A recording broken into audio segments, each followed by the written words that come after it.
आपसे यदि पूछा जाए बहुत से युवाओं से आजकल कि वैलेंटाइंस डे कब है, फ्रेंडशिप डे कब है या दूसरे जितने भी तमाम दिन हैं वो कब आते हैं, तो आप ज़्यादा समय नहीं लगाएंगे, आपको ज़बानी याद होगा, आपके दिमाग में बैठा होगा।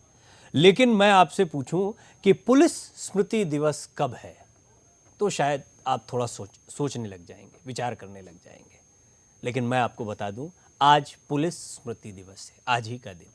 लेकिन विडंबना है कि हम इसके बारे में नहीं जानते।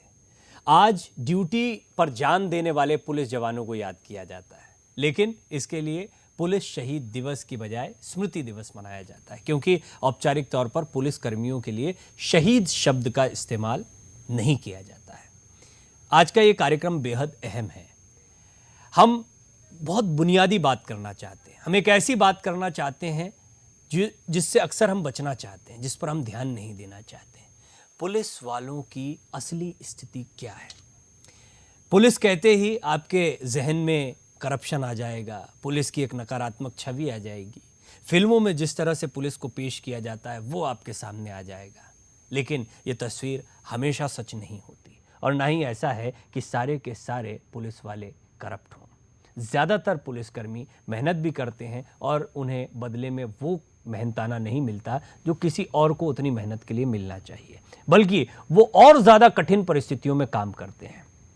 दबाव में या लालच में आम जनता से वो भेदभाव करते हैं, इस तरह की तस्वीर भी उनके बारे में पेश की जाती है। लेकिन इस दिक्कत की बुनियाद क्या है? क्यों हमारे जैसा इंसान पुलिस के कपड़े पहनते ही बाकी समाज से कुछ अलग हो जाता है? क्या हमने उसकी मजबूरियों और उसके सामने आने वाली चुनौतियों के बारे में कभी सोचा है, उन्हें जानने की कोशिश की? आज इस खास पेशकश में हम बात करेंगे आम पुलिस वाले किस तरह से आम देशवासी की तरह सिस्टम के जाल में जकड़ा हुआ है। इस जकड़न को तोड़ने की कोशिश भी हुई, लेकिन वो कोशिश रंग नहीं ला पाई। क्या कोशिश थी, क्यों रंग नहीं ला पाई, इस मुद्दे पर भी आज विस्तार से बातचीत होगी। हम पुलिस वालों की शिकायत करने के बजाय उनकी दिक्कत, उनकी मजबूरियों, उनकी चुनौतियों को आपके सामने रख रहे हैं।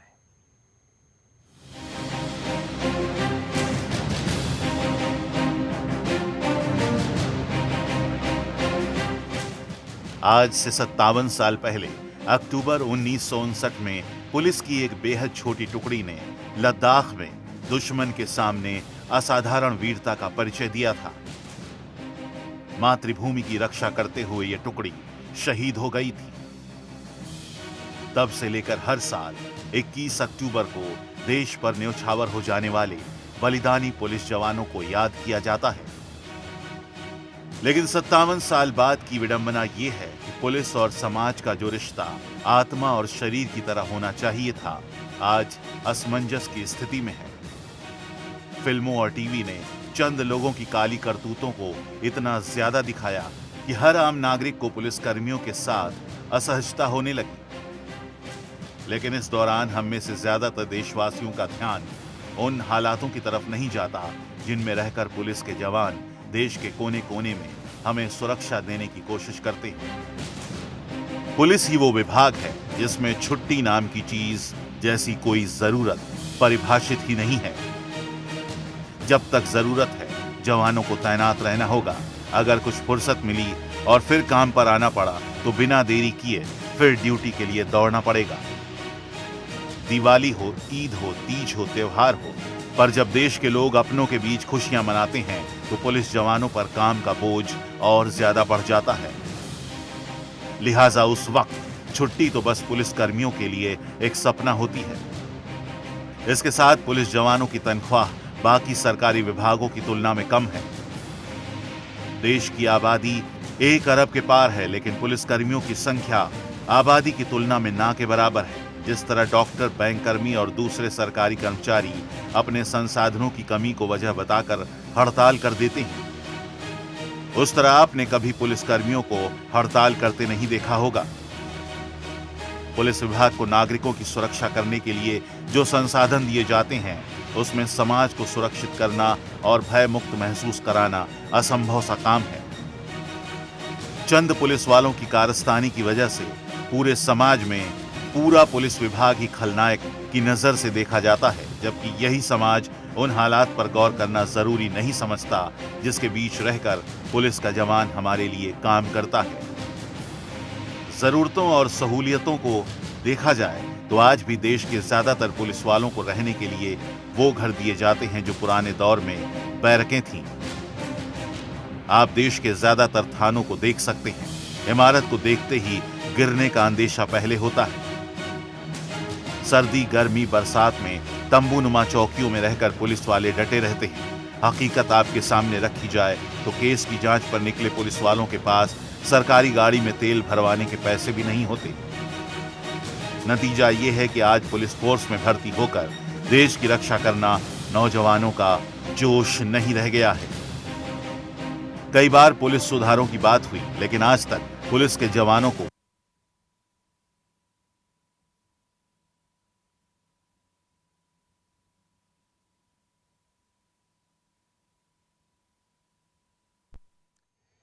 जी हाँ, पुलिस सुधारों की बात होती है, लेकिन पुलिस सुधारों के नाम पर राजनीति भी जमकर होती है। दरअसल पुलिस को लेकर केंद्र और राज्य सरकारों के बीच में ताकत की भी एक लड़ाई रहती है। राज्य सरकारों में डर रहा कि कहीं पुलिस उनके हाथ से निकल गई तो उनका क्या होगा। इसीलिए नौकरशाहों और साथ ही साथ अगर बात करें आला अधिकारियों की भी, तो उनकी भी पुलिस पर पकड़ बनाए रखने की जो जिद रही, जो कोशिश रही, वो कहीं ना कहीं इस ओर इशारा करती है कि वो अपने आप को सेफ रखना चाहते थे। इसीलिए पुलिस रिफॉर्म कभी भी मजबूती से सामने नहीं आ पाया। पुलिस रिफॉर्म से ज़्यादा अहम बात यह है कि पुलिस वाले किस हालात में रहते हैं, किन परिस्थितियों में वो अपनी ज़िंदगी को बसर कर रहे हैं, कितना पैसा उन्हें मिलता है, वो अपने परिवार का भरण पोषण कैसे करते हैं, किन हालात में वो काम करते हैं। ये वो बहुत सी बातें हैं जिन्हें जानना बहुत अहम है, क्योंकि पुलिस पर सवाल तो हम फौरन उठा देते हैं, पुलिस से हम सुरक्षा की गुहार भी लगाते हैं, लेकिन खुद पुलिस वालों की क्या हालत होती है, किस तरह की जिंदगी वो जीते हैं, इस पर हमारी कभी नजर नहीं जाती। आज सुदर्शन न्यूज़ इसीलिए आपके सामने एक खास पेशकश लेकर आया है, जिनमें हम कई आंकड़े भी रखेंगे। हमारे साथ में मौजूद होंगे उत्तर प्रदेश के, असम के और बीएसएफ के भी डीजीपी रह चुके प्रकाश सिंह साहब भी, जिन्होंने पुलिस रिफॉर्म के लिए बहुत काम किया। वो भी लाइव कुछ देर में हमारे साथ जुड़ेंगे। इस बीच मेरे साथ मृत्युंजय कुमार सिंह, जो कि स्टेट प्रेसिडेंट हैं बिहार पुलिस एसोसिएशन के, और धीरज वानखेड़े, जो कि वकील भी हैं और पुलिस के लिए काफ़ी काम भी करते रहे हैं, कई मुद्दों को वो उठाते रहे हैं कानूनी नज़रिए से। इन दोनों मेहमानों से मैं बातचीत करूँगा, लेकिन कुछ आंकड़े लगातार मैं आपके सामने रखता रहूँगा।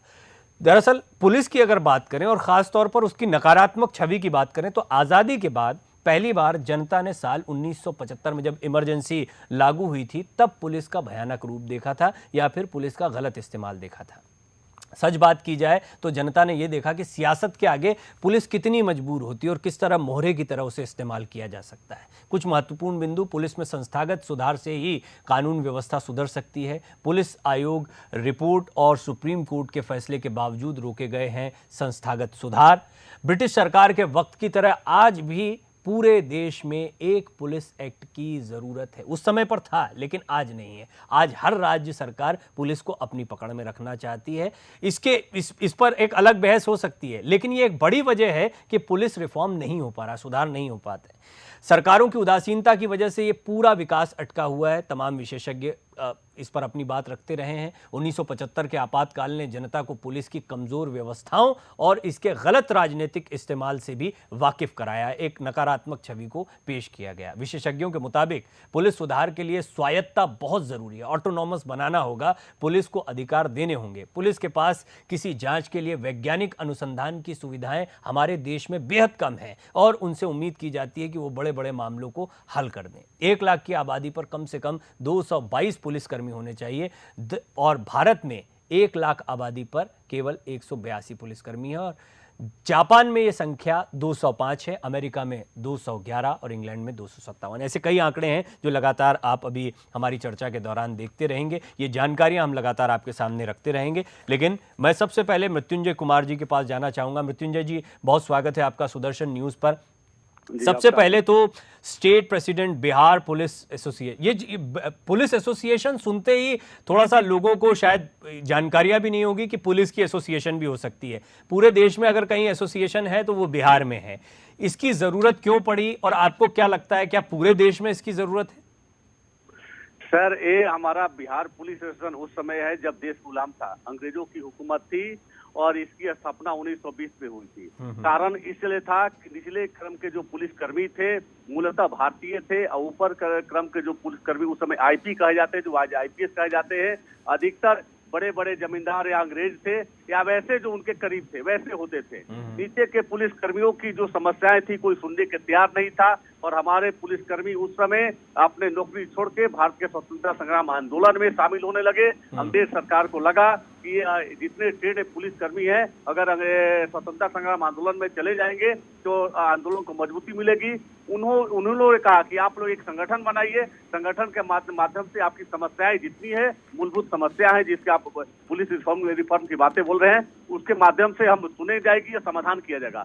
उस समय ही बिहार पुलिस बंगाल, उस समय बंगाल, बिहार, उड़ीसा, झारखंड ये सब था मिला के और संगठन की मान्यता दी गई है। आज भी चल रहा है और आज बस में चले सरकारों को तो निश्चित तौर पर समाप्त करने की। मृत्युंजय जी, किस तरह के मामले आते हैं, किस तरह की परेशानियां और चुनौतियां पुलिस वालों के सामने आमतौर पर, जो आपको लगता है मोटे मोटे तौर पर पूरे देश के पुलिस वालों के सामने?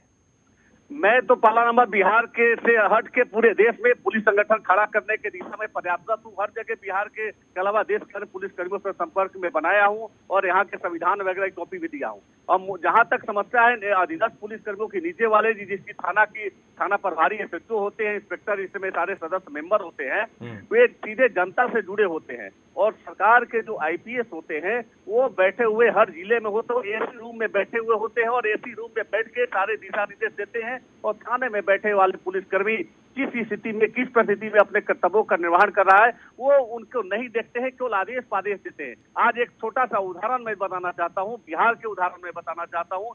बिहार में कई ऐसे थाने हैं जो आज भी भाड़े पर चलते हैं, जहाँ कैदी को रखने का जगह नहीं है, मलखाना की व्यवस्था नहीं है, पुलिसकर्मी अगर कहाँ बाथरूम जाएगा मूलभूत उसकी मानवाधिकार है, उसकी व्यवस्थाएं नहीं है। आज इस स्थिति में है। आज थाने की बता रहे हैं, मैं अभी हाले डीजीपी से मैं बराबर मिलते रहता हूं, कल भी मिला हूं और बराबर मैं मिलते रहता हूं, माननीय मुख्यमंत्री जी से मिलता हूं, लिखित में आवेदन दिया हूं। अब थाने के उदाहरण देना चाहता हूं कि एक थाने में एक माह में 110 लीटर नियमतः डीजल मिलता है। गाड़ी की स्थिति इतनी बदतर होती है कि अब मत कहिए कैसे कैसे मैनेज करके कैसे करते हैं। हाँ, हम ये भी बता दें कि डीजल के लिए जो अलाउंस मिलते हैं उसमें जांच पड़ताल के लिए जा पाना ही मुश्किल होता है और कैसी कैसी चुनौतियों को पुलिस वाले झेलते हैं उसका अंदाजा नहीं लगा सकते। मैं आपको ये उदाहरण देना चाहता हूं मृत्युंजय जी की अभी जब सुरक्षा के लिहाज से हम लोगों के चैनल के आसपास भी पुलिस बल को तैनात किया गया तो हम देखते थे कि रात दिन किस तरह से पुलिसकर्मी जुटे हुए हैं और वो हमारी सुरक्षा कर रहे हैं, लेकिन हम ये भी देखते थे कि चाहे खाना हो वो खाने के लिए उन्हें कितनी परेशानियों का सामना करना पड़ता है ड्यूटी पर रहते हुए, पानी तक की कितनी समस्या होती है और वो कुछ चीज़ों को हम कैसे मुहैया कराते थे वो हमारा एक निजी अनुभव है। लेकिन पुलिस वाले कई ऐसे हालात में काम करते हैं जहां पर उन्हें खाने या पानी पीने या जैसे आपने बताया कई मूलभूत सुविधाओं तक से वंचित रहना पड़ता है और यह एक इतनी बड़ी चुनौती उनके सामने होती है जिस पर कभी हमारा ध्यान नहीं जाता, क्योंकि पुलिस की एक बहुत ही नकारात्मक छवि फिल्मों के जरिए कह लीजिए या खबरों के जरिए कह लीजिए, नकारात्मक खबरें जल्दी आती हैं हमारे पास, सकारात्मक खबरें नहीं पहुंच पाती पुलिस से जुड़ी हुई और उनकी चुनौतियां तो शायद कभी नहीं पहुंच पाती है। और इसीलिए आज हमारा मकसद था, जब मैं ये खबर रख रहा हूं तो मैं एक बार दर्शकों को भी ये बता दूं कि हम ये नहीं कहते कि सब कुछ बिल्कुल पूरी तरह से ठीक चल रहा है, लेकिन आपको इस बड़े पहलू को भी समझना होगा। आपको यह जानना होगा कि जिस पुलिस पर आप सवाल उठाते रहते हैं उसके जो पुलिसकर्मी हैं, वो लोग जो सड़क पर काम करते हैं, वो लोग जिन्हें सचमुच पुलिस व्यवस्था या पुलिस के सिस्टम को चलाने की जिम्मेदारी दी गई है, उनके सचमुच हालात क्या हैं, उनके रिफॉर्म के लिए कितने प्रयास किए गए हैं। वानखेड़े साहब, आप सिर्फ वकील नहीं, आप कानून तो समझते ही हैं, लेकिन साथ ही साथ आपने पुलिस से जुड़े कई मुद्दों को भी उठाया है। मैं जानना चाहूंगा किस तरह के मुद्दे आते हैं जहां पर पुलिसकर्मी खुद परेशान महसूस करते हैं या खुद को मजबूर महसूस करते हैं। देखिए, अभी मृत्युंजय जी बोल रहे थे कि बिहार में ऐसा रिफॉर्म उन्होंने किया है और रिफॉर्म वो कर रहे हैं, लेकिन मेरे हिसाब से जो पुलिस एक्ट जो है 1861 में बना था, उसके बाद अभी 2006 में सुप्रीम कोर्ट के जजमेंट के बाद सर्वोच्च न्यायालय के जजमेंट के बाद 2006 में 22 सितंबर 2006 को जजमेंट आया जिसमें पुलिस रिफॉर्म के बारे में कहा गया, पुलिस के ट्रांसफर, पोस्टिंग, पॉलिटिकल इन्फ्लुएंस सबके बारे में बोला गया। अब पुलिस के बारे में जब 2006 का जजमेंट आया तो ऑनरेबल सुप्रीम कोर्ट ने डायरेक्शन दिया कि इसमें चेंज होना चाहिए, सेंट्रल गवर्नमेंट भी बोला, स्टेट गवर्नमेंट को भी बोला, और supreme court honourable supreme court के डायरेक्शन पे सभी स्टेट में पुलिस एक्ट बनाया। पुलिस एक्ट में उनके पोस्टिंग, ट्रांसफर और सबके बारे में मुद्दों को रखा गया और एक्ट के अकॉर्डिंग काम चल रहा है और सभी स्टेट इस पे अमल कर रही है और धीरे धीरे सभी जगह रिफॉर्म हो रहा है। थोड़ा समय लगेगा लेकिन रिफॉर्म हो रहा है और पुलिस का जो जज्बा है उसको तो सलाम है। जो पुलिस काम करती है, जिस परिस्थिति में काम करती है, उसको तो हमने सैल्यूट किया। ये जो ऐतिहासिक जनहित याचिका थी, ये प्रकाश सिंह जी ने 1996 में दाखिल की थी, लेकिन 2006 में फैसला आया, उसके भी अब 10 साल बाद, यानी 20 साल पहले तो याचिका हुई, 10 साल बाद फैसला आया और 10 साल बाद आज हम आप बात कर रहे हैं। पुलिस स्मृति दिवस आज का दिन है, जो शायद बहुत से लोगों को पता भी नहीं होगा कि क्या होता है, और पुलिस का भी कोई स्मृति दिवस मनाया जाता है या उनको भी सम्मान दिए जाने की जरूरत है। हमें तमाम दिन याद रहते हैं, लेकिन आज भी जो आप कह रहे हैं उसमें स्टेट पॉलिटिक्स कह लें या केंद्र और राज्य के बीच में पुलिस पर अधिकार किसका रहे कि टसल कह लें, इन सब के बीच में पुलिस रिफॉर्म को लागू नहीं किया जा सका है। खुद प्रकाश सिंह जी अभी कुछ देर में जुड़ेंगे, लेकिन जो उनके आर्टिकल्स कहते हैं, जो उनकी बात कहती है, वो ये कि कहीं ना कहीं स्टेट को ये डर लगता है कि पुलिस की कमान उनके हाथ से निकल गई तो उनका क्या होगा। और ऐसे में कई लोग जो पुलिस से खौफ खाते हैं या जिनके गलत सलत काम भी चलते रहते हैं, वो लोग इस चीज को कभी नहीं होने देना चाहते, उनकी इच्छा शक्ति कभी शोर नहीं जाएगी। तो क्या आपको लगता है कि अभी वो समय चल रहा है जब पुलिस रिफॉर्म के लिए कुछ हो सकता है? वानखेड़े साहब। टिप्पणी करना चाहता हूं सर, मैं टिप्पणी करना चाहता हूं वानखेड़े साहब के बातों से, अगर समय मिले तो हम। हाँ, मैं आपको लेता हूं मृत्युंजय जी, पहले वानखेड़े साहब ने एक बात कही है, उस पर उनका जवाब ले लेते हैं। जी वानखेड़े जी। क्योंकि पुलिस रिफॉर्म में कोई इनिशिएटिव स्टेट गवर्नमेंट या सेंट्रल गवर्नमेंट ने नहीं लिया गया, या सेंट्रल गवर्नमेंट स्टेट गवर्नमेंट की ये इच्छा हो कि पुलिस को दबा के रखा जाए, ऐसा नहीं है। 22 सितंबर 2006 को जब जजमेंट आया Prakash Singh versus Union of India का, तो सभी स्टेट ने उसको अमल किया। उसमें डायरेक्शन था कि पुलिस एक्ट बनाया जाए, उनके पोस्टिंग ट्रांसफर के बारे में बनाया जाए। तो स्टेट गवर्नमेंट ने पुलिस एक्ट बनाया और पुलिस एक्ट के हिसाब से काम चल रहा है, रिफॉर्म हो रहा है। पहले की स्थिति और आज की स्थिति में जमीन आसमान का अंतर है। और पुलिस जिस हिसाब से काम करी उसके बारे में मैं और आप कल्पना नहीं कर सकते। पुलिस पूरे देश में जिस जज्बे से काम कर रही है उसकी कल्पना में यहाँ बैठ के नहीं कर सकते। वो तो आप रियल हीरो हैं वो स्टेट में जो काम कर रहे हैं। तो रिफॉर्म हो रहा है। अब मैं इस बात से सहमत नहीं कि रिफॉर्म नहीं हो रहा है। रिफॉर्म हो रहा है, अच्छे तरीके से हो रहा है, धीरे धीरे हो रहा है, लेकिन हो रहा है। रिफॉर्म नहीं हो रहा है ऐसा नहीं है। और ऐसा भी नहीं कि स्टेट गवर्नमेंट पुलिस को दबाना चाहती है और पुलिस को दबा के रखना चाहती है, अपने हाथ में रखना चाहती है, ऐसा नहीं है। मृत्युंजय जी, क्या आपको लग रहा है रिफॉर्म हो रहा है? मैं इनकी बातों से 100% असहमत हूं। मैं बिहार में बना चाहता हूं कि 2007 का पुलिस एक्ट बिहार में बना था, लागू पूर्णतः नहीं हुआ। और जहां तक ट्रांसफर पोस्टिंग की बात है, 2007 के पुलिस एक्ट के सेक्शन 10 के क्लॉज 1, 2, 3, 4 पोस्टिंग के संबंधित है। उसमें स्पष्ट लिखा हुआ है कि किस पुलिसकर्मी को किस परिस्थिति में हटाया जाएगा। आज बिहार की स्थिति है उसमें था कि कम से कम कोई भी पद, किसी आरक्षी से लेकर डीजीपी तक के 2 साल के अंदर में किसी को विशेष परिस्थिति या प्रशासनिक दृष्टिकोण के अलावा नहीं हटाया जाएगा। और बिहार में या कई देश में हमें देश के कोने में मिलता है कि पुलिसकर्मी को बेवजह इस थाने से उस थाने में, उस डिस्ट्रिक्ट से उस डिस्ट्रिक्ट के एसपी बनाया जाता है। क्या ये 2007 का पुलिस एक्ट है? आधार होना चाहिए। अगर कोई पुलिसकर्मी अक्षम है तो थानाध्यक्ष के पद से हटा के पुलिस लाइन में पोस्टिंग किया जाना चाहिए, नहीं कि इस थाने से हटा के उस थाने का।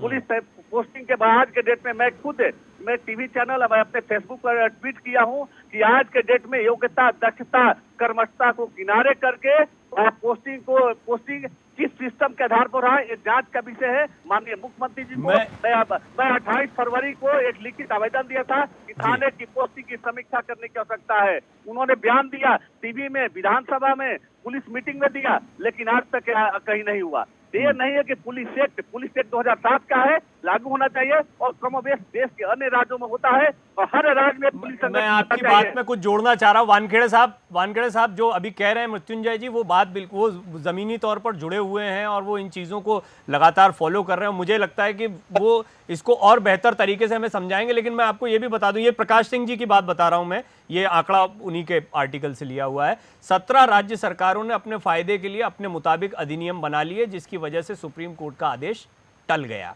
और जिन राज्यों ने अपने अधिनियम नहीं बनाए, उन्होंने अदालत के आदेश को घुमा फिरा कर लागू किया। अब ये राज्य सरकारों की एक चालाकी दिखाई पड़ती है, इसलिए क्योंकि वो पुलिस से अपने अधिकारों को नहीं जाने देना चाहती। अब जब आप पुलिस रिफॉर्म की बात करते हैं तो सबसे पहली बात तो पुलिस रिफॉर्म में यही आती है कि ऑटोनॉमस बॉडी होनी चाहिए और एक पुलिस एक्ट होना चाहिए, जैसा कभी ब्रिटिश रूल में हुआ करता था। तो ये दो चीजें तो तब तक हो ही नहीं सकती जब तक राज्य सरकार अपने अधिकारों के मोह को छोड़े या उसके भय को छोड़े कि ये चले गए अधिकार तो क्या होगा।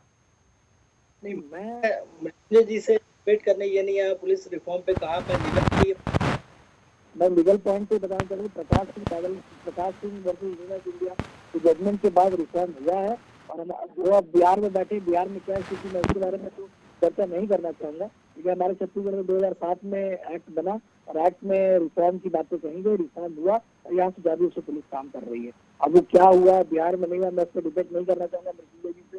हम मृत्युंजय जी की बात से अच्छा, मैं चलिए मैं ये भी मानता हूं कि कई चीजें हैं, बहुत तकनीकी पहलू हैं जो मृत्युंजय जी काफी नजदीक से देख रहे हैं, शायद आप नहीं देख पा रहे होंगे, लेकिन क्या आप पुलिस की उन चुनौतियों को सामने रख सकते हैं, बता सकते हैं जो आप देखते हैं आए दिन, किस तरह की परेशानियां उन्हें आती हैं या किस तरीके से उन्हें भी कानून का सहारा लेना पड़ता है, या उनके किन अधिकारों को आप देखते हैं जो शोषित दिखाई पड़ते हैं पुलिस कर्मियों के?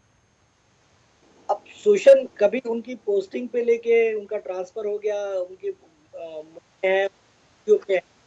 है उस पर रिफॉर्म हुआ, एक्ट में छुट्टी के बारे में भी है, लीव सेक्शन के बारे में है, पुलिस के ट्रांसफर होने चाहिए। जैसे मृत्युंजय जी बोला कि 2 साल से पहले नहीं हटाया जा सकता, 2 साल के पहले नहीं हटाया जा सकता, लेकिन उसमें बताया गया कि सुप्रिटेंडेंट ऑफ पुलिस और थाना प्रभारी इन दोनों को नहीं हटाया जा सकता 2 साल के टेन्योर के अंदर। लेकिन अगर कहीं लिखित शिकायत हो या एडमिनिस्ट्रेटिव एक्सीजेंसी हो तो उनकी पोस्टिंग की जा सकती है, ट्रांसफर किया जा सकता है। ऐसा क्लियर बात नहीं है। देखिए, मैंने वही एक लाइन में कहा था, अभी आप जो कह रहे हैं वो तकनीकी रूप से दर्शकों को कितना समझ में आएगा वो उन पुलिस कर्मियों को जिनकी ये पूरी कहानी उन्हें कितना समझ में आएगा, ये कहना बड़ा मुश्किल है। लेकिन जमीनी हकीकत क्या है? जमीनी हकीकत में हम पुलिस को कोसते दिखाई पड़ते हैं, लेकिन हकीकत यह भी है कि पुलिस कर्मियों की हालत बेहाल है। हकीकत यह भी है कि पुलिस की हालत सुधर सकती है। हकीकत यह भी है कि पुलिस में वही जज्बा है जो हमारे सेना में या पैरामिलिट्री फोर्सेस में देखने को मिलता है। लेकिन क्यों ये फोर्सेस और पुलिस अलग अलग दिखाई पड़ती हैं? क्या हुआ पुलिस रिफॉर्म को लागू करने के बाद? किस तरह से राज्य सरकारों ने घुमा फिराकर किसी तरह से अपने आप को बचाया कि वो इसे लागू न करें? इस पर हम बातचीत करेंगे और हमारे साथ प्रकाश सिंह जी खुद जुड़ेंगे थोड़ी देर में। बाकी मेहमान बने हुए, एक ब्रेक के बाद लौटते हैं।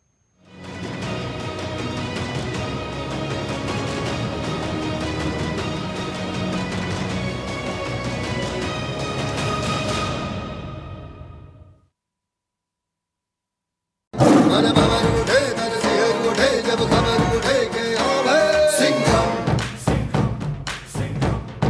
मन भवन उठे उठे जब खबर उठे के सिंघम। फिल्मों में आपने पुलिस के अलग अलग रूप देखे हैं, सिंघम का अवतार भी देखा, तो पुलिस को आपने करप्ट पुलिस के तौर पर भी देखा। लेकिन पुलिस कर्मियों के साथ बहुत सारी चुनौतियां भी होती हैं। जब हम और आप घर पर दिवाली, दशहरा, दूसरे त्यौहार मना रहे होते हैं, वो उस वक्त ज़्यादा ड्यूटियों पर तैनात होते हैं, उनका परिवार उन्हें हमेशा मिस करता है। जैसा मैंने कहा कि आज पुलिस स्मृति दिवस है, ये बात भी हम में से बहुत कम लोगों को पता होगी। हमें फ्रेंडशिप डे पता है, हमें वैलेंटाइंस डे पता है, लेकिन पुलिस के लिए भी कोई दिन है? पुलिस कर्मियों की शहादत को, उनके बलिदान को याद करने का भी कोई दिन है? इसके बारे में हमें नहीं पता। पुलिस को लेकर हमारी जो छवि है उसे बदलने की क्यों ज़रूरत है? और ऐसा नहीं कि सिस्टम में सब कुछ सही है, लेकिन इन कमियों खामियों के पीछे जिम्मेदार वजह क्या हैं, इन्हें जानना बहुत महत्वपूर्ण है। और आज इसीलिए इस खास पेशकश में हम आपको ये तस्वीर का ये पहलू भी दिखा रहे हैं। जैसा मैंने आपसे कार्यक्रम की शुरुआत में वादा किया था, हमारे साथ प्रकाश सिंह जी जुड़ गए हैं, उत्तर प्रदेश, असम के और बीएसएफ के डीजीपी रह चुके हैं और पुलिस सुधारों के लिए उन्होंने देश में जितना काम किया है उससे पूरा देश वाकिफ है। उन्होंने बहुत लंबे समय से प्रयास किए, 96 की याचिका, 2006 का फैसला, आज 2016 में, यानी 20 साल बाद हम बातचीत कर रहे हैं। प्रकाश जी, सबसे पहले तो सुदर्शन न्यूज़ पर आपका स्वागत है। सबसे पहला सवाल यही कि आपने प्रयास बहुत किए, आपको क्या लगता है पुलिस रिफॉर्म का ये प्रयास कहाँ दिखाई पड़ता है, या ये माना जाए कि ये कोशिश बहुत रंग नहीं ला पाई? देखिए, ऐसा है, भारतवर्ष में कोई बड़े पैमाने पे अगर आप परिवर्तन करना चाहें तो ऐसा ही है, समुद्र मंथन जैसा है। और पुलिस में सुधार भी कुछ ऐसा ही मुश्किल काम है। तो इसमें समय तो लगेगा ही, और परंतु एक शुरुआत हो गई है। और सुप्रीम कोर्ट ने जो फैसला दिया था 2006 में, वो एक लैंडमार्क जजमेंट है, और उसी के आधार पे फर्दर जो आगे विचार विमर्श होता है, डिस्कशन होता है, उसी पे परिचर्चा होती है। और मैं समझता हूँ कि सुप्रीम कोर्ट ने एक बेंचमार्क ले डाउन कर दिया है, एक आधारशिला रख दी है, जिस पे हमें अब सुधारों का जो सुपर स्ट्रक्चर है उसी पे खड़ा करना है। तो ये ज़रूर है कि ज़्यादातर राज्य इस दिशा में उदासीन हैं और वो व्यवस्था में परिवर्तन नहीं चाहते हैं, और वो चाहते हैं कि पुलिस पर जो उनकी पकड़ है वो बनी रहे, पूर्ववत बनी रहे। परंतु एक हवा चल पड़ी है, और वो हवा ऐसी है कि उसे देखिए, एक तो राज्य सरकारें बड़े हमेशा डिफेंसिव पे रहती हैं, हमेशा कागज पे अपना हिसाब किताब ठीक किए रहती हैं कि कहीं सुप्रीम कोर्ट हमारे गर्दन पे न सवार हो जाए। ये अपने आप में ही एक सफलता है कि हमको अपना जो हिसाब किताब है कागज पे, वो सुप्रीम कोर्ट के निर्देशों के मुताबिक रखना है, कागज पे कम से कम वास्तविकता में भरे ना हो। तो और इसके अलावा जो पुलिस रिफॉर्म का जो संदेश है, मैं समझता हूँ देश के सभी प्रदेशों में वो पहुंच चुका है। अब ये ज़रूर है कि उसके लिए संघर्ष हो रहा है, और उस संघर्ष में लंबा समय लगेगा। तो मुझे इस बात से कोई निराशा नहीं है, पर एक अच्छी शुरुआत हो चुकी है, और इस शुरुआत को रिवर्स अब नहीं किया जा सकता, इसको रोका नहीं जा सकता। इसको आप डिले कर सकते हैं, देर इसको और देर में लागू करें, ये तो आप कोशिश कर सकते हैं, पर पुलिस सुधार की प्रक्रिया अब रुकने वाली नहीं है। ये एक ऐतिहासिक चक्र है जो चल पड़ा है, और अपने गंतव्य स्थान पर एक दिन पहुंच के रहेगा और अपना रंग दिखाएगा। भले वो 5 साल लगे, 10 साल लगे, 15 साल लगे, वो एक अलग बात है, परंतु मैं नहीं समझता कि इस प्रक्रिया को कोई अब रोक पाएगा। प्रकाश जी, मैं अब बहुत ही अहम पहलू पर आपसे बात करना चाहूँगा, और वो अहम पहलू है तस्वीर के दो पहलू। एक पहलू है पुलिस की छवि, जिसे फिल्मों के ज़रिए या फिर जो खबरें आती हैं उसमें जो नकारात्मक छवि दिखती है उसके ज़रिए पेश किया जाता है। दूसरा, ज़मीनी हकीकत कि पुलिस वाले कितनी कठिन परिस्थितियों में काम करते हैं। मैं दर्शकों को बता रहा था कि हम भी अपने इर्द गिर्द या सुरक्षा में कभी पुलिसकर्मी लगे होते हैं तो देखते हैं कि किस तरह से भोजन पानी से लेकर बहुत मूलभूत जो ज़रूरतें होती हैं उनके लिए उन्हें जूझना पड़ता है, संघर्ष करना पड़ता है। इन दोनों को आप कैसे जोड़ते हैं? क्या आपको लगता है पुलिस रिफॉर्म नहीं है, पुलिस कर्मियों की हालत खराब रहती है, इसीलिए भ्रष्टाचार पनपता है, और भ्रष्टाचार का स्तर क्या है और सुधार की गुंजाइश क्या है? देखिए, आपने जो दूसरा पहलू जिसका जिक्र किया उसको मैं पहले लूँगा, और उसके बाद पहले वाले बिंदु को। देखिए, ज़मीनी हकीकत बड़ी भयावह है। भयावह इस माने में कि जो पुलिस को काम करने के लिए जो इंफ्रास्ट्रक्चरल फैसिलिटीज़ चाहिए, इंफ्रास्ट्रक्चर से मेरा मतलब है आपको एक बेसिक हाउसिंग की फैसिलिटी, आवासीय व्यवस्था आपको पर्याप्त होनी चाहिए, आपको काम करने का एक सही वातावरण होना चाहिए, एक ऐसा दफ्तर होना चाहिए जिसमें आप कहीं लोगों को बैठा सकें, एंटरटेन कर सकें, उनको कुछ कूलर हो, पानी दे सकें, वगैरह वगैरह। और इसके अलावा फिर इंफ्रास्ट्रक्चर में है गाड़ियों की सुविधा, उसके बाद कम्युनिकेशन की सुविधा, फोरेंसिक सपोर्ट की सुविधा, ये सब जो सारी सुविधाएं हैं ये बहुत कम हैं। और पुलिस को अभी भी जो काम करने के लिए जो साधन उपलब्ध है वो एक यूँ समझिए कि स्वतंत्रता के पूर्व के जो साधन थे उसी में थोड़ा बहुत बढ़ोतरी आई है, वरना कोई बहुत ज़्यादा परिवर्तन नहीं हुआ है। तो पुलिस के लिए फिर वर्किंग कंडीशंस में आप देखें, इनके लिए वर्किंग कंडीशंस मतलब वर्किंग आवर्स कुछ भी नहीं है। अब पुलिस को एक पुलिस एक्ट में ही लिखा है कि police officer is suppose to be 24 hours on duty. अब आप ये बताइए कि ये कौन आदमी ऐसा है जो 24 घंटे ड्यूटी दे सकता है? और क्या पुलिसकर्मी के मानवाधिकार नहीं है? उसको एक रेस्ट के लिए, उसको रिक्रिएशन के लिए, उसको मतलब 8 घंटे या 10 घंटे बाद उसको कुछ परिवर्तन नहीं चाहिए? तो ये पुलिस के मानवाधिकारों का रोज खुल्लम खुल्ला उल्लंघन होता है, सब लोग देखते हैं, पर कोई संगठन इसके बारे में आवाज़ नहीं उठाता है। तो और फिर इसके अलावा जो जोखिम भरे काम हैं वो अपनी जगह हैं। आप नक्सल क्षेत्र में काम कर रहे हैं, आप कश्मीर में आतंकवादियों से लड़ रहे हैं, आप नॉर्थ ईस्ट में जो इंसर्जेंट ग्रुप्स हैं उनसे संघर्ष कर रहे हैं, और इसमें कितने लोगों की जानें जाती हैं। देखिए, ये एक तथ्य ऐसा है जिसको ज़्यादातर लोग शायद देश में नहीं जानते। 1947 से आज तक जितने पुलिस कर्मी अपने कर्तव्य का पालन करते हुए मरे हैं, उन कर्मियों की संख्या उन फौजियों से कहीं ज़्यादा है जो पाकिस्तान और चीन से लड़ाई में मरे हैं। मतलब हमारे लिए एक तरह से रोज का संघर्ष रहता है। मालूम हुआ कि साहब आज उधर फायरिंग में कोई आदमी बारामूला में मारा गया, मालूम हुआ कि वहाँ कल को मालूम हुआ कि दांतेवाड़ा में कोई मारा गया। रोज एक ये संघर्ष चलता रहता है और रोज कहीं ना कोई आदमी शहीद होता रहता है जी। और देखिए आमतौर पे जो देखा गया है 900 से 1100 के करीब के बीच की संख्या होती है जो पुलिसकर्मी हर वर्ष शहीद होते हैं। इस वर्ष कुछ मतलब अच्छा माहौल अच्छा था, लॉ एंड ऑर्डर में कुछ सुधार हुआ था, 500 से कम है संख्या, वो दूसरी बात है। पर सामान्यतः अगर आप पिछले 10 साल के आंकड़े देखें तो 900 से 1100 बीच में जी रहती है, इतने कर्मी हर वर्ष मारे। तो ये जमीनी हकीकत बहुत ही दुष्कर है, बहुत ही दुरूह है और कुछ हद तक आप भयावह भी कह सकते हैं परिवार के लिए। परिवार हमेशा बहुत सारी बातों से वंचित हो जाता है क्योंकि जो कमाने वाला आदमी है, जो पुलिसकर्मी है, वो कहीं ना कहीं ड्यूटी दे रहा है। अब रहा आपने बात कही फिल्मी, एक तो भ्रष्टाचार की बात कही। देखिए जब आदमी बहुत फ्रस्ट्रेटेड होता है सिस्टम से तो उसका फ्रस्ट्रेशन कई तरीके से निकलता है। एक तरीका तो ये हो सकता है कि फ्रस्ट्रेशन निकले कि आपको कोई ऐसा आदमी, कमज़ोर आदमी मिल गया तो आप उसकी पिटाई कर दी।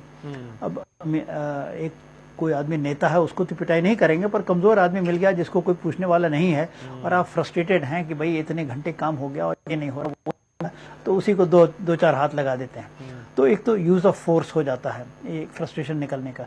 दूसरा फ्रस्ट्रेशन निकलने का ये ऑप्शन हो जाता है, आप देखते हैं कि आपके पास घर बहुत छोटा है, उसमें सुविधाएं है नहीं, खर्चा अच्छा नहीं रहा है, तो उसमें फिर करप्शन आ जाता है। मैं करप्शन को जस्टिफाई बिल्कुल नहीं कर रहा हूँ, परंतु ये सब चीजें हैं, एक ये जमीनी हकीकत की बातें हैं। अब रही आपने जो फिल्मी जो प्रस्तुतिकरण होता है, देखिए फिल्म में कुछ बातें तो बहुत ही बेहूदी दिखाई जाती हैं और गलत दिखाई जाती हैं, बड़ी मामूली। मेरे समझ में नहीं आता कि इस पे क्यों नहीं वहीं बैठे हैं, प्रोटेस्ट करते हैं, बैजेस ऑफ रैंक लोग उल्टे सीधे लगा लेते हैं।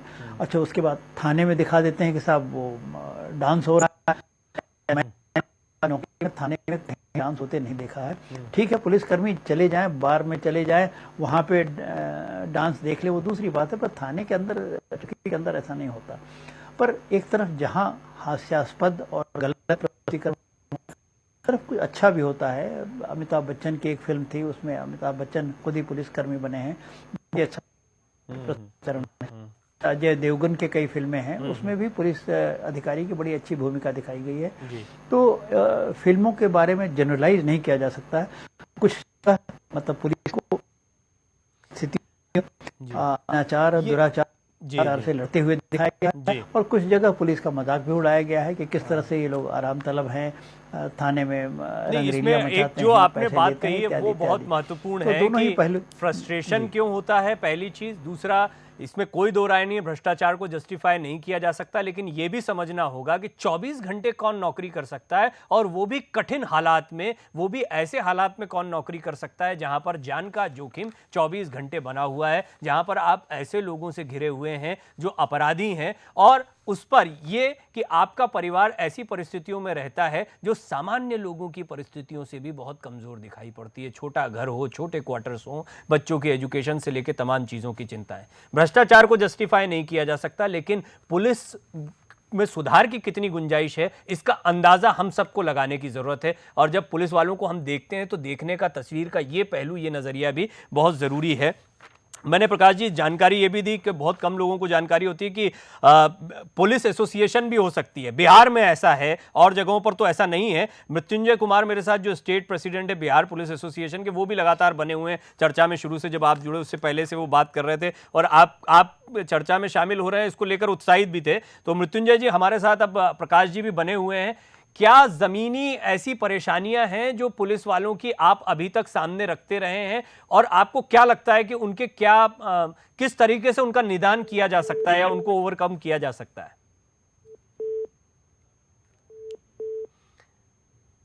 मृत्युंजय जी से मैं दोबारा संपर्क करता हूं, लेकिन मैं चाहूंगा वानखेड़े जी, अगर आप भी कुछ प्रकाश जी से पूछना चाहें। आपने जजमेंट के बारे में कहा, लेकिन एक बहुत अहम बात यह है कि उसको लागू नहीं किया गया है, बट जैसा प्रकाश जी कह रहे हैं कि ये एक प्रोसेस है, शुरू हो गई है, तो अब ये आगे चलती रहेगी। पहले तो मैं प्रकाश जी को नमस्कार करना चाहूंगा। प्रकाश जी नमस्कार। और नमस्कार आपको भी। जी प्रकाश जी नमस्कार। कोई प्रश्न? हाँ हाँ, नमस्कार। मैंने आपको जवाब उत्तर दिया दिया, उन्होंने कोई आपको, प्रश्न हो जी। तो पूछिए। मुझे सुनाई नहीं दिया। जी जी मैंने तो ये बोला ही नहीं कि रिफॉर्म नहीं हुआ। प्रकाश जी के बातों से पूरी तरह सहमत हूँ। प्रकाश जी के इतने एफर्ट के बाद और ऑनरेबल सुप्रीम कोर्ट के जजमेंट के बाद रिफॉर्म हो रहे हैं। थोड़ा समय लगेगा और जी जी थोड़ा बोलिए थोड़ा बोलिए समय अपनी बात। लगेगा और समय के साथ जो बदलाव अभी पिछले 5 सालों और 7 सालों में पुलिस रिफॉर्म पे हुए हैं वो अच्छे हैं, सकारात्मक हैं और सराहनीय हैं। और जैसा कि हमारे यहाँ पुलिस एक्ट बना, पुलिस एक्ट के बाद जो पुलिस के लिए रिफॉर्म के लिए स्टेट ने काम किया वो बहुत सराहनीय है।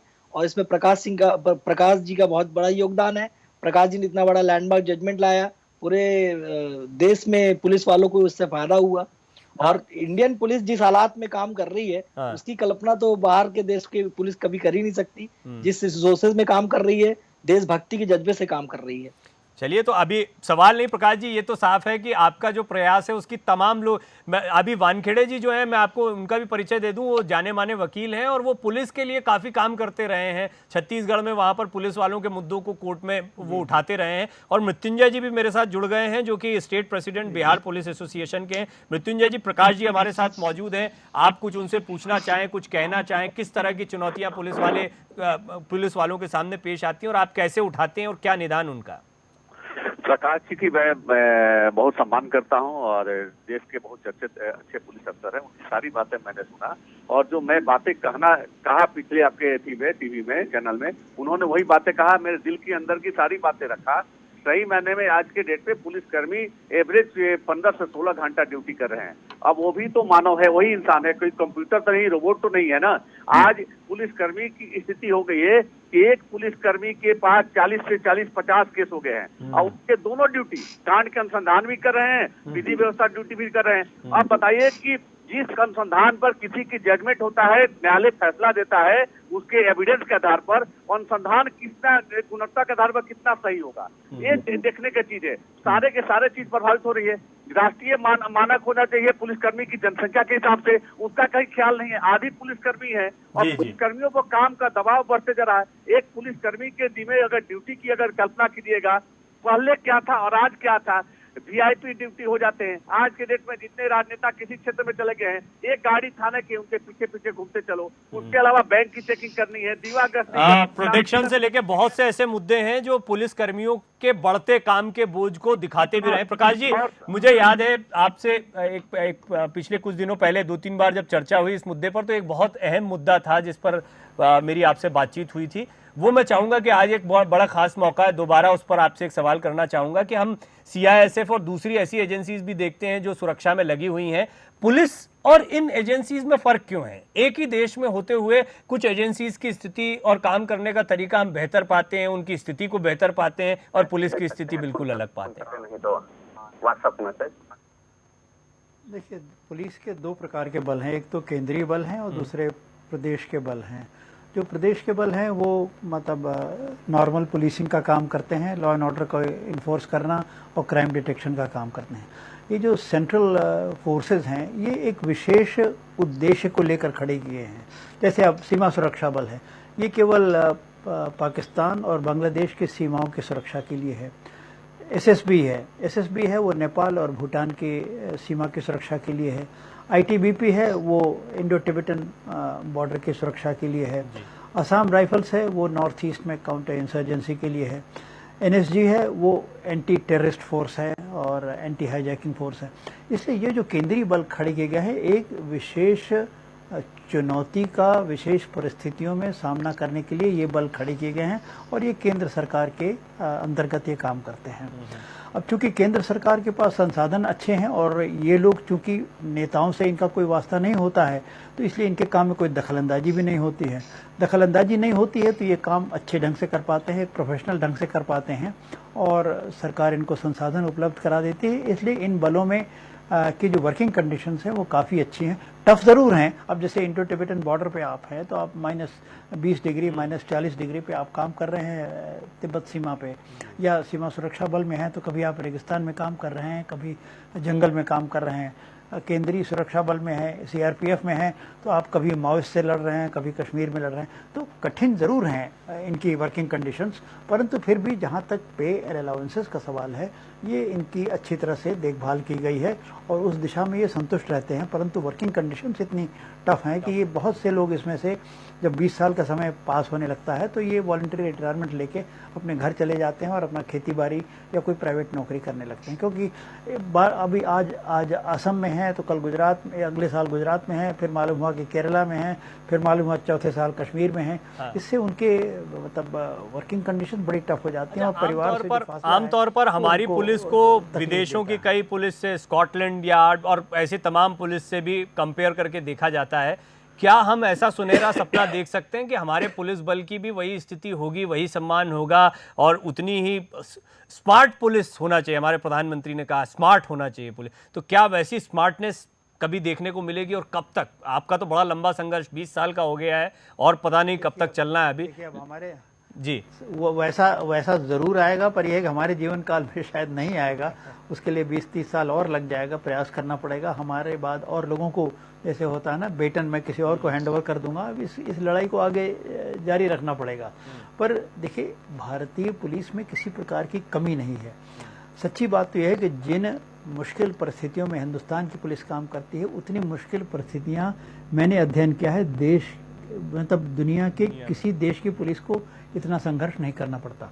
आप दुनिया के किसी देश की किसी समस्या का नाम लीजिए, किसी देश की किसी समस्या का नाम लीजिए, और मैं उस समस्या का एक प्रतिबिंब आपको भारत में और एक बड़े पैमाने पर वही समस्या आप देखेंगे। अब जैसे अमेरिका का उदाहरण ले लीजिए, उनके पास एक बहुत बड़ी समस्या क्या है कि मेक्सिको से लैटिन अमेरिकन जो हैं वो धीरे उधर से नाजायज तरीके से इन्फिल्ट्रेट करते हैं।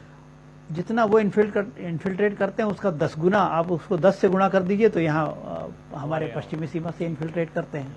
अच्छा, जो हमारे यहाँ जो इन्फिल्ट्रेशन है उसका एक और एंगल है, वो देश की सांप्रदायिक स्थिति को भी डामाडोल कर रहे हैं। और जबकि जो मेक्सिको से जो आते हैं वो आदमी, वो तो बेचारा दबा हुआ रहता है, केवल नौकरी उसको मिल जाए, उसके बाद उसको कुछ नहीं चाहिए। तो मैं केवल एक उदाहरण मैंने दिया। तो दुनिया की किसी भी समस्या को आप लीजिए, उसका आप एक प्रतिबिंब भारत में देख सकते हैं।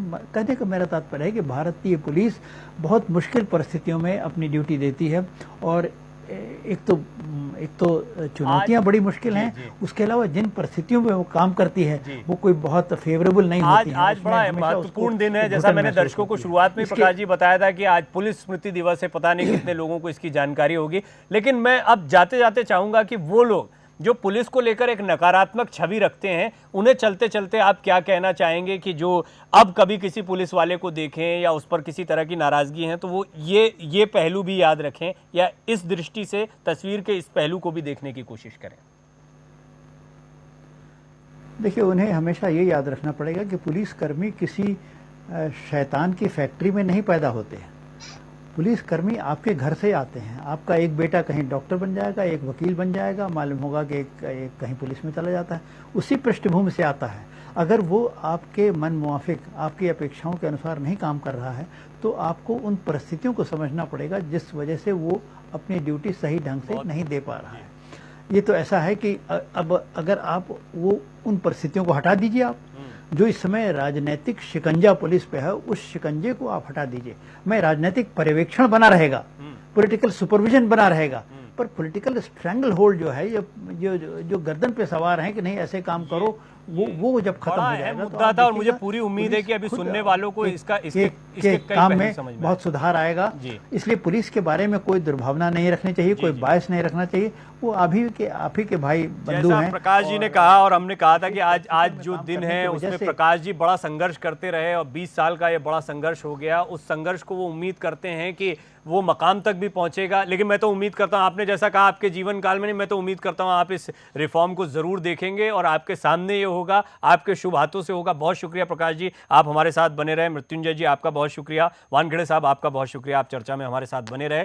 तो अब जब किसी पुलिस वाले को देखें, आपके मन में कोई नकारात्मक भाव आए, या अगर आपके मन में है, तो तस्वीर के इस पहलू को भी देखिएगा कि जब आप घर में दिवाली मना रहे होंगे तब तमाम पुलिस वाले ज्यादा मुस्तैदी के साथ पूरे शहर में आपकी सुरक्षा का ध्यान रख रहे होंगे। उनका अपना परिवार है, वो उनसे वंचित रहता है। और ये भी याद रखिए, उनके पास कोई विशेष सुविधाएं नहीं हैं, उनके घर, उनके संसाधन आपसे कम हैं और भ्रष्टाचार को जस्टिफाई नहीं किया जा सकता है। इसके बावजूद पुलिस के इस पहलू को मानवीय दृष्टि से समझने की जरूरत भी है, जैसा प्रकाश जी ने कहा।